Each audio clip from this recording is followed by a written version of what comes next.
Faust is bored with his life. He's depressed too. In fact, he's so bored that he attempts to take his own life, but he couldn't. He wanted more from life, more knowledge, more power. He called on the devil for further knowledge and powers. The devil was impressed with the man's thirst for knowledge. The devil quickly dispatches his representative, Mephistopheles, to meet Faust. Mephistopheles makes a bargain with Faust. He agrees to serve Faust with all his powers for a set number of years. But at the end of the term, the devil will be the owner of Faust's soul, and Faust will be eternally enslaved. Faust gets irrevocably corrupted, and when the term ends, the devil carries him off to hell. This classic German legend gave birth to the famous quote, "Deal with the devil." In present day, Faust is the United States of America, bored with the mundaneness of its life, that wants more power, knowledge about what's happening in other parts of the world. Its thirst for that power is so much that it has agreed to make a deal with Iran, the devil in our story.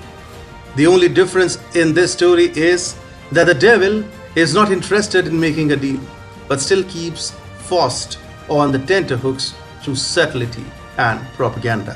And the Faust, in this case, just like in the German legend, is getting fooled by the devil's illusions.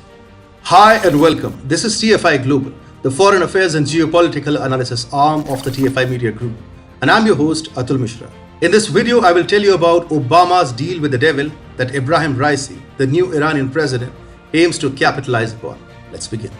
With the election of ultra-conservative Ebrahim Raisi as Iran's next president, Tehran has started fooling the Biden administration quite openly. Raisi is a staunch supporter of Iran's nuclear weapon ambitions. So the Shiite nation doesn't really want to revive the JCPOA, or what is formerly known as the Iran nuclear deal. Yet Iran understands that it needs to get rid of punitive American sanctions. So it is using nuclear deal negotiations as a bargaining chip. As a part of its rising nuclear ambitions, the Shiite nation has altogether refused to hand over images from inside of some Iranian nuclear sites to the International Atomic Energy Agency, or the IAEA, after the monitoring agreement with the UN nuclear watchdog expired. Muhammad Baqir Qalibaf, the Speaker of the Iranian Parliament, said, "The agreement has expired. Any of the information recorded will never be given to the International Atomic Energy Agency, and the data and images will remain in the possession of Iran." Meanwhile, Iran's state-run newspaper, Tehran Times, quoted an Iranian Parliament's National Security and Foreign Affairs Committee spokesperson as saying, Iran will also turn off the IAEA cameras if the United States fails to remove all sanctions. In fact, Iran has refused to facilitate monitoring by IAEA despite US Secretary of State Antony Blinken's latest remarks. On Friday, Blinken had said that any failure by Tehran to extend the monitoring agreement would be a serious concern for broader negotiations. If Tehran was really serious about reviving the 2015 Joint Comprehensive Plan of Action, or the JCPOA, it wouldn't have snubbed the IAEA at this critical juncture. The indication of Iran's reluctance to finalize the revival of the 2015 nuclear deal were visible in Ebrahim Raisi's first press conference itself. The Iranian president-elect had brushed aside the USA's calls to expand the initial nuclear deal and include the Iranian ballistic missile program, as well as Tehran's support for regional groups that the US designates as terrorist organizations. Raisi had made it clear that the ballistic nuclear program and support for terror organizations are non-negotiable. It shows that Raisi is least interested to woo the US and is rather determined to achieve his hardline agenda. Yet, Raisi understands that he needs to rescue Iran's sanctions-hit economy. The Iranian president-elect also knows that Biden is desperate to revive the Obama-era Iran nuclear deal and that he would go to any extent for the purpose. So Raisi himself might be willing to go as far as creating a mirage of nuclear deal negotiations in order to extract maximum leverage out of the Biden administration on issues like lifting US sanctions on Iran.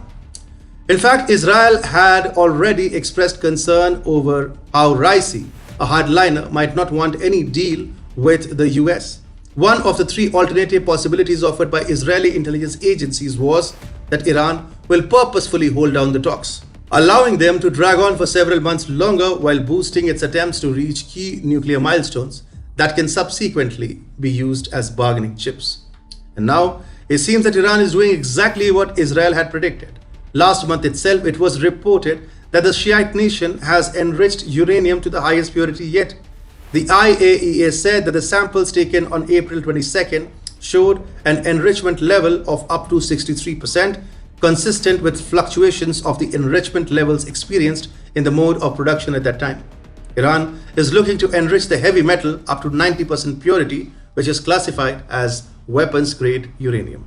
US Secretary of State Antony Blinken too had warned that if agreements to rein in the Iranian nuclear program aren't reached soon, Iran's breakout time might be reduced to a matter of weeks. This term refers to the amount of time Tehran would need to enrich enough uranium to create one nuclear bomb. It does not include other components like a detonator. So Tehran is literally buying time with the ongoing nuclear deal negotiations. And once Iran reaches closer to acquiring nuclear weapons, it will mount even more pressure on Biden to lift sanctions as a precondition for reviving the JCPOA. But at the end of the day, Ibrahim Raisi is going to create a nuclear bomb for Iran by hook, by crook. Iran's refusal to share data with the IAEA must serve as a wake-up call for Joe Biden. The Shiite nation is actually deceiving the US, and Biden seems to be falling for it, much like his predecessor, Obama.